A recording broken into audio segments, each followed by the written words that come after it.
Hello and welcome to this episode of Leadership Guest Practices with me, Jeremy Blain. Many executive leaders are struggling to build their capability to master the new knowledge, skills and behaviours that the modern workplace and fast-moving business environments demand. If there's anything we've learnt about the very best leaders over the past 2 years, it is that their mindset has shifted, and that has been the key catalyst to action and growth. In fact, without that mindset shift that some leaders need to make, McKinsey predicts that by 2024, it's likely that 85% of existing senior leaders could fail. Why? They're simply not ready, and some not willing, for the journey to lead in a modern digitalized world in which their employees, partners, stakeholders and customers are more demanding, and where they themselves need to go on an accelerated learning journey. And that starts with a mindset shift. My guest, Payal Nanjiani, is an expert coach, researcher and executive leadership expert, and she knows a thing or two about how to succeed. In fact, she is focused squarely on this mindset shift specifically. Payal's mantra is that leadership starts and ends with you, and believes that you can achieve success in any economy and any situation. It's all about mindset, and it's at the heart of Payal's best-selling book, Success is Within: The 21 Ways for Achieving Results, Prosperity and Fulfillment by Changing Your Leadership Mindset. Finally, we can dig deeper into our leadership mindset and make some progress. So let's hear more. Hello and welcome to this episode of Leadership Guest Practices. Today we'll be talking about success is within for leaders everywhere. Thank you very much for joining me, Payal, for this discussion. Please do introduce yourself, your business, and your passion for supporting executive leaders, particularly today.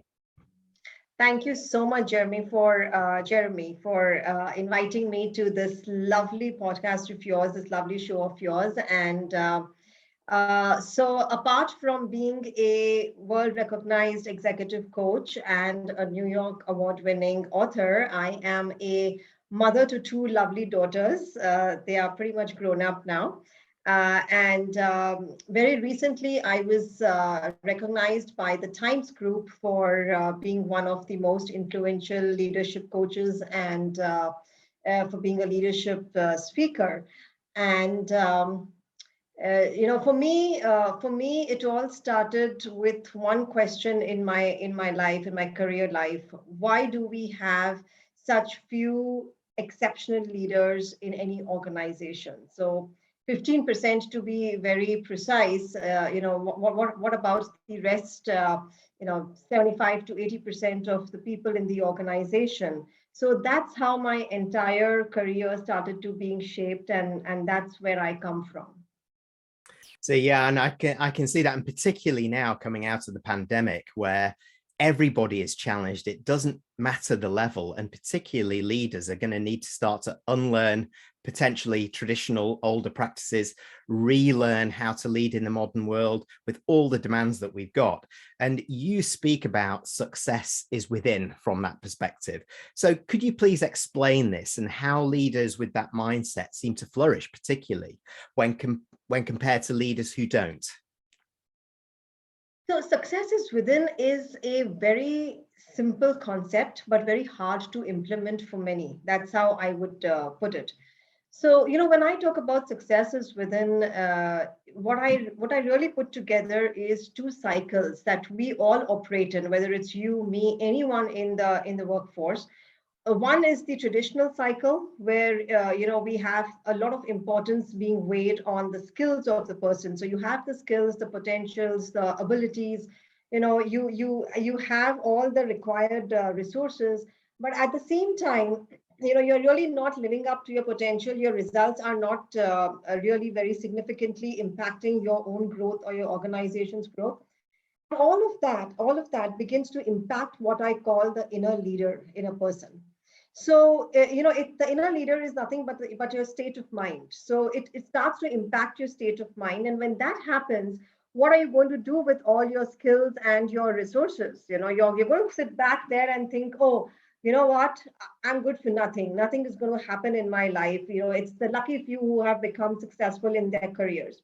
And then with all those skills, with all those resources, you're really not getting the results that you should be getting. And opposed to that is another cycle which I introduced in the corporate world, which is called the progressive leadership cycle.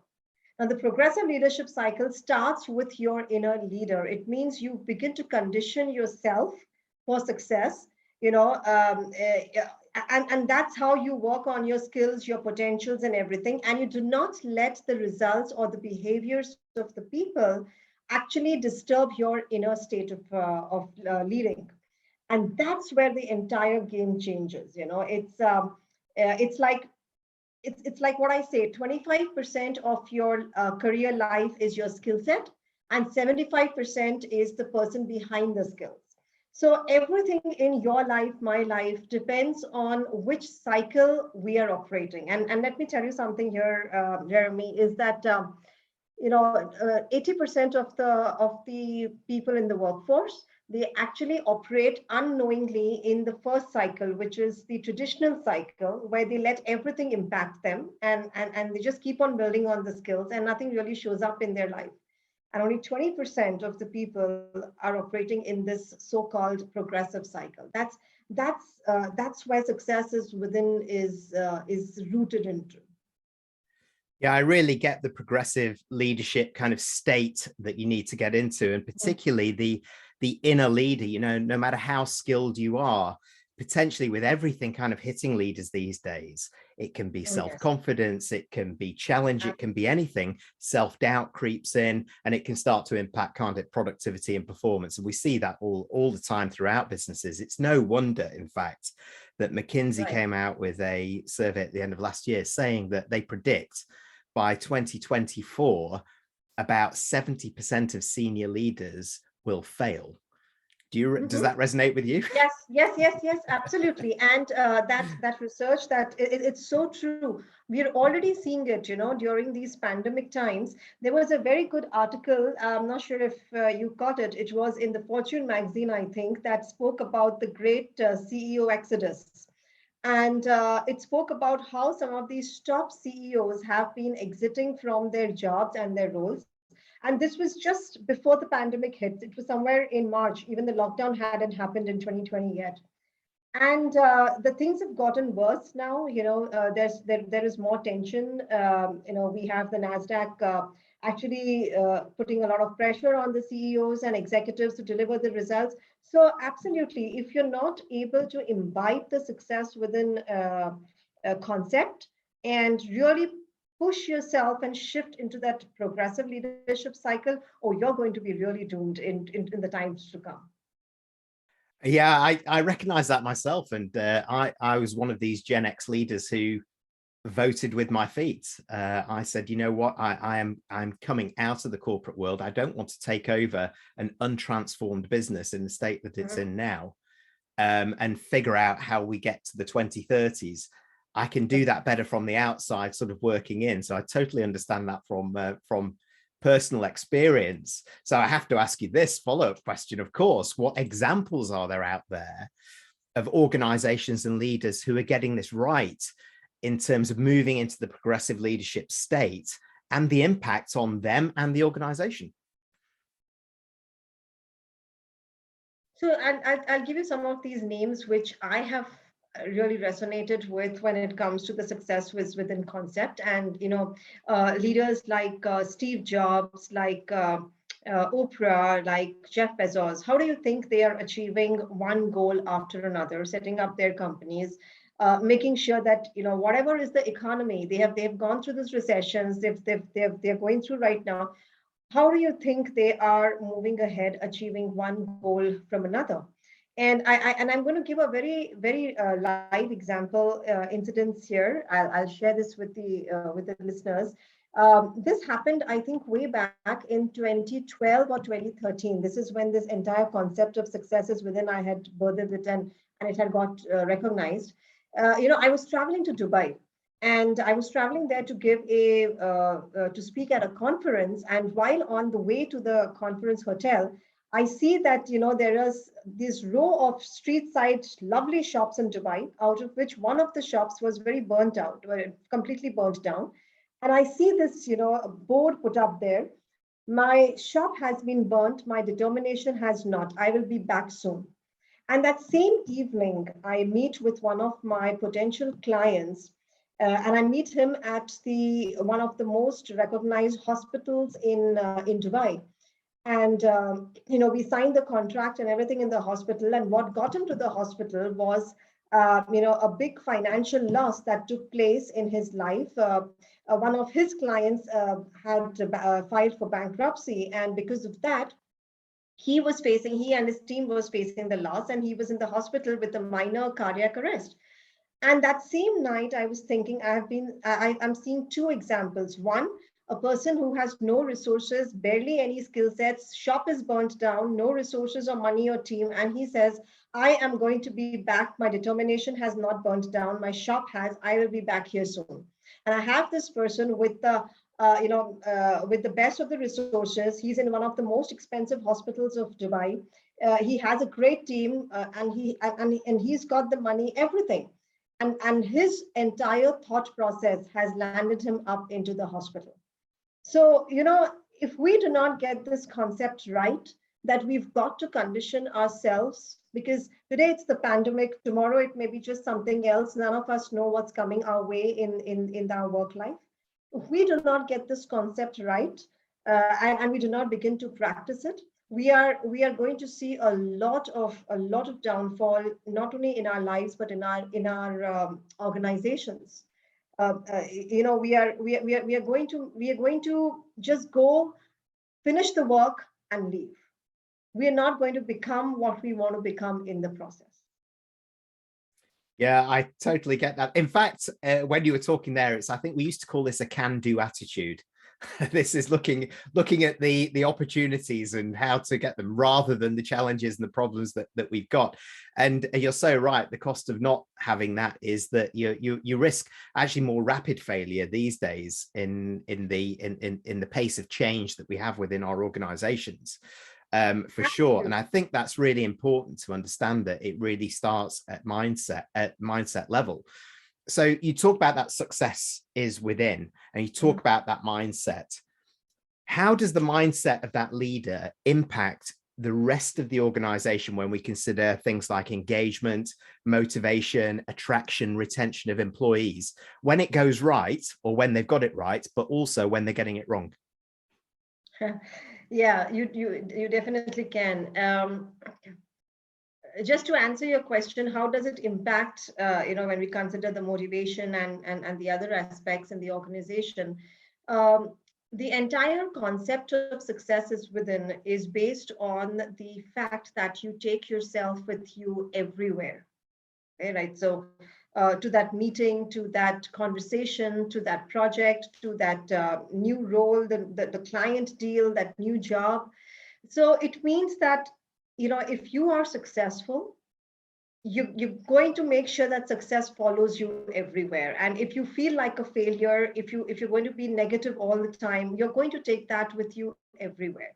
So one of the biggest impacts we have seen, in the overall organization is that you begin to develop more leaders in the process, because now people are not waiting for outside success. They're not waiting for positions or titles or roles, and hey, you need to declare me as a leader, and I need to have this chair and everything title bestowed upon me. So what we have seen is, we have seen that there are more people willing to show leadership, as opposed to people thinking, oh, this is not my role, he or she is the person in charge of it. So more accountability, less of people leaving the jobs. So you retain your people more now, because when you believe in that concept that you take yourself with you everywhere, basically, that it's really not the job, it's not the boss, or it's not your colleague or the economy or the government for that reason. It's really you. So, if you're going to feel like a failure in your current organization, guess what? You are going to behave and feel like a failure even in the new organization. And it's just a matter of time, and it's just going to happen. You're just going to feel that again, that, oh, I'm again with another like this boss, and there's no growth in the organization. So we've seen that there's been a huge transformation in the thinking of the people. And when they change that thinking, when they transform themselves from inside, oh, we see more people taking up new roles, more jobs, more innovations. I am seeing more people coming back to me and saying, hey, you know what? I see more accountability into my teams. So that's the overall impact it has on people and organizations likewise.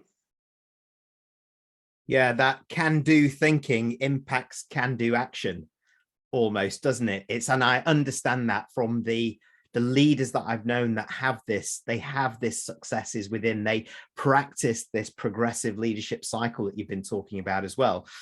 One thing that struck me when you were talking there, Payal, is that you've worked globally. I've worked globally. I was based in Asia for 7 years as well.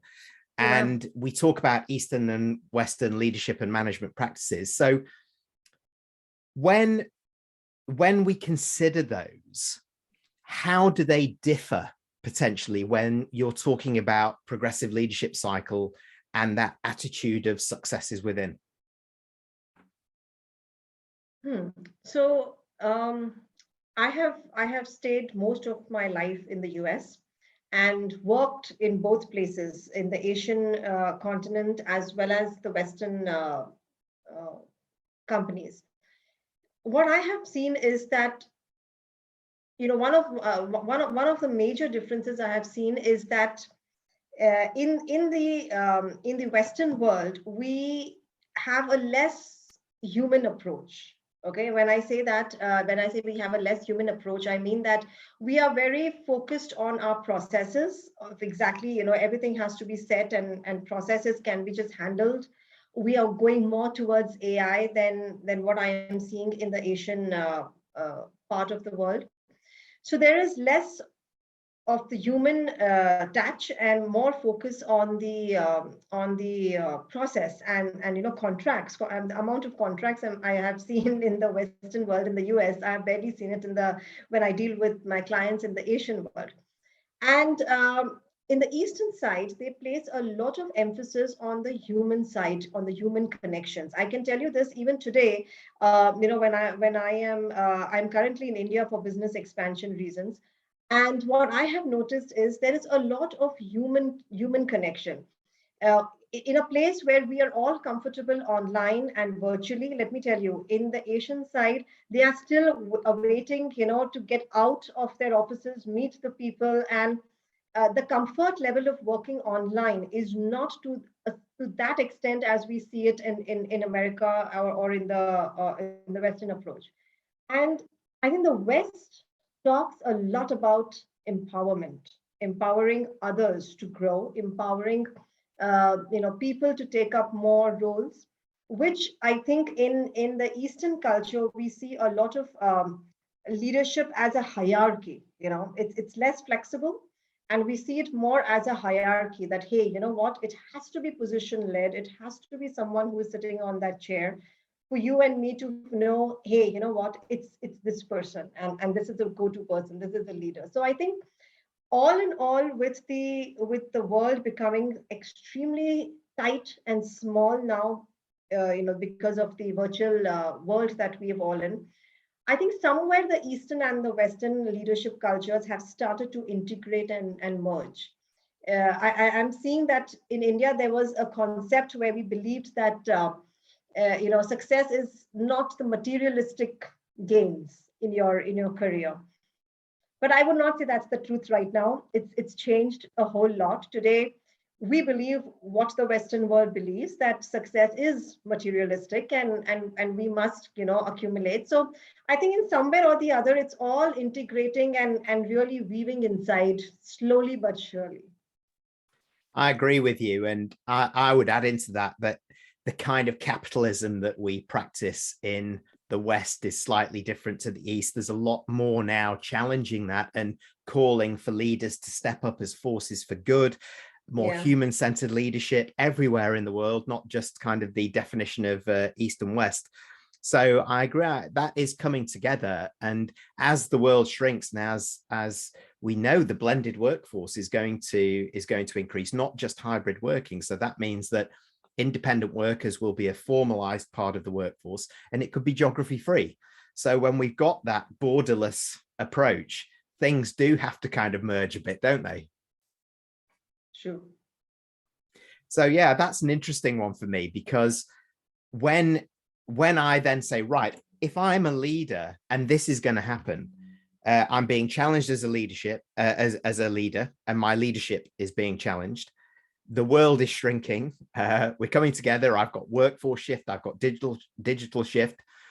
I've got to find this within myself to that can-do attitude to move forward. So the $64,000 question for you, Payal, is this: what specific steps can executive leaders take to adopt a more progressive leadership cycle, so they bring that success from without, if you like, and how do they know that they're making progress? You have to make that shift, Jeremy. That's what I would say. That shift is so important. In fact, I help so many leaders and executives make a change in their thought process and in their behaviors. That's exactly where you start adopting the successes within practice. Whether you call it as my coaching practice, or my first book was based on successes within. So I have observed that many people are stuck in their professional lives just where they are, not because they don't know, they don't have the skills or the credentials. It's because they are repeating their patterns. They have these goals which are up here, like uphill goals, but their behaviors, their everyday thinking is downhill. And because of that, it creates this gap between where they are and where they want to be. And they are repeating this pattern over and over again and getting the same results every time. Business owners get the same percentage of growth every year. Individuals in the corporates who aspire for growth, they get stuck in the same role for 8 years, 12 years, 15 years. And it's really sad to see that.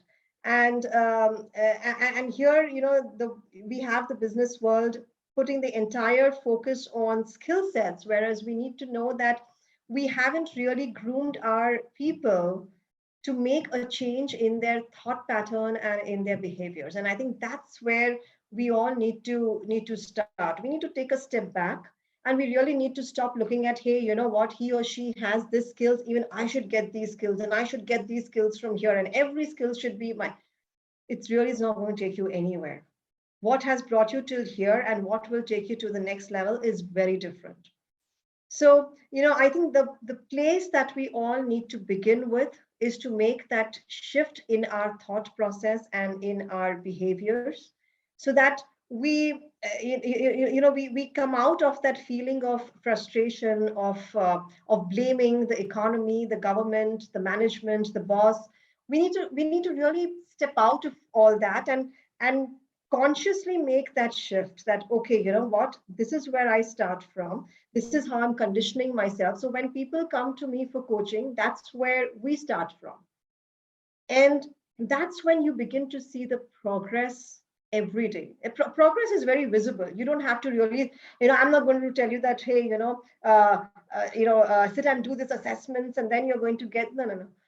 On a daily basis, on a scale of 1 to 10, just rate yourself today where you are when it comes to, say, discipline.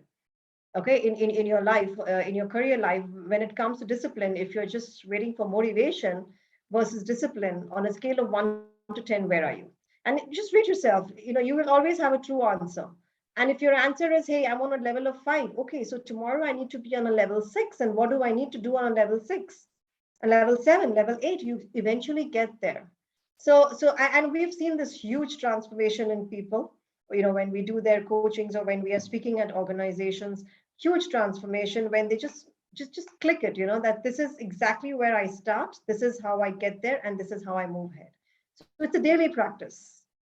Yes, it is, particularly for leaders who have that doubt, or that the doubt is creeping in or has been there for a while. Like you say, it's sort of stagnated a bit. Absolutely. That shift in the thought patterns, as you've talked about, shift in behaviors, it's a transformational mindset, and many leaders will need help getting there. And you're quite right to kind of raise the fact that, the coaching element behind it and how you support organizations, has been a wonderful success, because you really need to accompany the journey, and many leaders need that help. And some just, that may be the first step for some of those leaders, to hold their hand up and say, you know what, I need a little bit of help. So you are the person, Payal, to help them. So how can people find out more from you, get in touch with you, and continue the discussion? I'm available on LinkedIn. I put up a lot of resources of leadership on LinkedIn and on my Instagram page, and it's all under the name of Payal Nanjiani. And we run blogs and podcasts regularly. So every day there is something new on leadership that helps them to make that transition into the progressive cycle and really begin to practice the successes within concepts. Great. Well, thank you so much for joining me, Payal Nanjiani. It's been a great conversation. Something at the start of 2022 is perfect for leaders who are looking for that boost, looking to release themselves from within. Many thanks indeed, and good luck for the year ahead. Thank you so much. It is such an honor to be here on your show, and this is a wonderful platform that you have created. So thank you for inviting me. It's an honor. Thanks very much, and goodbye. Thank you for joining our Guest Practices videocast. Please do subscribe to our YouTube channel through the link below, or check out our website to access more in our current series of expert interviews.